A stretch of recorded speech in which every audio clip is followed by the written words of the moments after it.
chaos has struck again. This time, the hidden camera sting involved a fellow by the name of Matthew Rosenberg, who's the national security correspondent for the New York Times. And in the video, we can see Rosenberg privately ranting about a number of things, such as the fact that the media's obsession with January 6th is, in his opinion, absolutely ridiculous. It's totally over the top. He's completely over the establishment narrative that this was the single worst attack on American soil since 9/11, all this stuff. And Rosenberg admitted that the New York Times coverage of the January 6th riots has simply not been accurate. It has not been reliable, and they've consistently published a false narrative to their readers. The story I got sucked into doing was like, I do investigative stuff. I usually do that longer term things. But I got back to work on Monday, and the managing editor had a great idea that he could have had a month ago, which was like, we should really, me and a colleague had done a very long 7,000-word story last year in February about kind of the big lie about the Stop the Steal campaign, which was very organized. It wasn't like an organic thing. He's like, can we do part 2 of that, what's going on in the years from January 6th, to kind of memory holing it? Maybe it's no big deal. Yeah, we can do that. A little quick turnaround. So we'll be doing the last few days. That's the story. But to the meeting, and I'm like, one of the issues here is that, on the Fox News of the world, elsewhere, is that the less reaction to it in some places was so over the top that it gave the opening, the right meeting, to start introducing the idea of, well, these people are out of control. It's not a big deal as they're making it. Because they were making too big a deal. They were making some organized thing that it wasn't.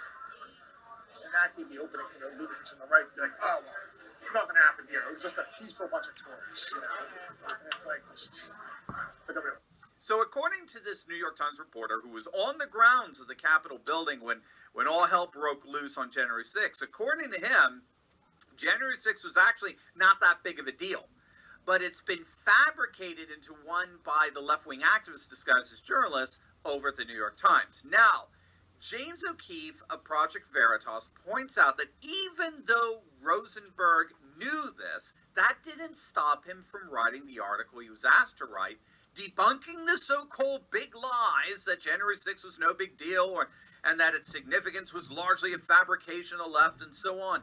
Even though you heard him say precisely those two things. It was not that big of a deal, and the left most certainly has overblown its significance, giving Fox News and the lunatics on the right the opening they need to say that they were just, a bunch of peaceful tourists or something like that. How ironic that the article he authored is entitled The Next Big Lies. But then in the midst of his complaints, he admitted something that really is nothing less than a bombshell. Check it out.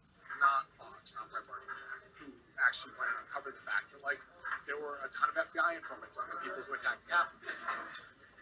That was us, not the right one. Yes, you really did just hear that. That was a New York Times reporter claiming that there were, quote, tons of FBI informants among the people who attacked the Capitol. Now, that observation is rather fascinating, to say the least, because when you scour the New York Times coverage of January 6th, they don't seem to take too kindly to that notion that there were FBI informants on the Capitol grounds. For example, take a look at this headline. January 6th panel seeks to debunk unfounded theory about FBI role in riot. Or this one, no, there's no evidence that the FBI organized the Capitol riot. Stupid. It was all you knuckle-dragging Trump hicks trying to overturn the election, right? Leave the FBI out of this. So, what's going on here? Well, obviously, the obvious question is why the New York Times isn't reporting on this.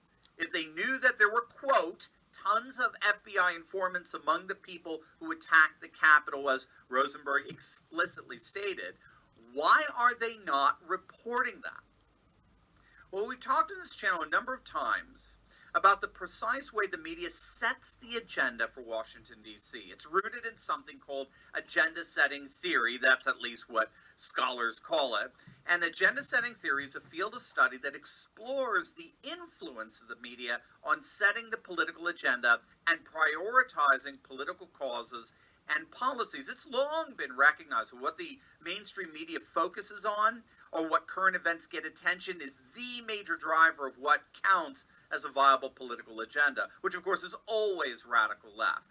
And they have traditionally enacted this agenda setting through the twin processes of framing and priming. Okay? Framing involves fabricating a narrative to interpret facts and current events.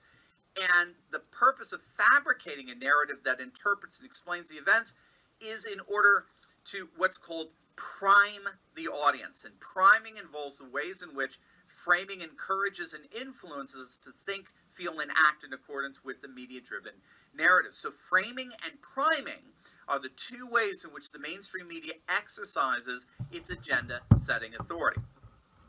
But here's the key, and it's very important to all of this. It's widely recognized that only those facts and events that fit into the fabricated frame are going to get any attention. Any facts and events that circumvent or call into question that frame are ignored.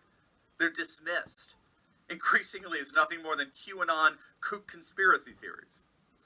But here now we have a New York Times reporter on hidden camera admitting that the Times knew that, quote, tons of FBI informants were among those storming the Capitol, and yet the Times has omitted telling its readers that. And the reason why, according to agenda-setting theory, is that such a fact doesn't fit into the New York Times narrative, their fabricated frame for this event. And we all know what that frame ultimately is.